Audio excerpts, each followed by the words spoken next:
Hi, Ma. Lucy! Kumusta na si Steffi? Si Steffi na naman?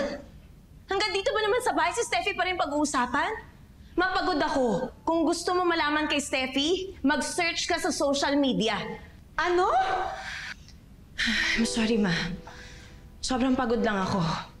Buong araw ako kinukulit ng mga tao about kay Steffi. Hindi ko naman talaga alam. Hindi niya rin sinasagot yung tawag ko.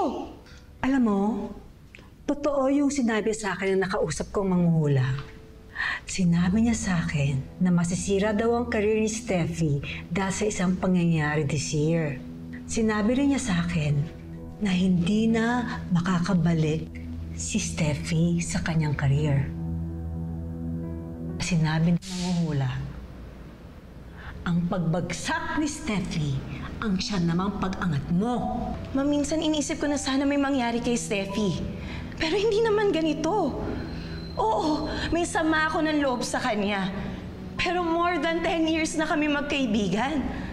At yung nangyayari sa kanya ngayon, apektado ako. Teka, bakit pati yung buhay niya inaalam niyo? Interesado kayo sa kanya?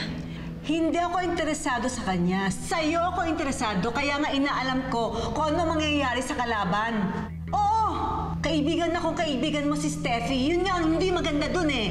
Kasi, kaibigan ka lang ng bida. Kontento ka na dun? Kasi ako hindi. Feeling ko, support lang din ako. Samantalang alam kong kaya pa natin magiging masikip pa doon. Kung gagawin natin ang lahat.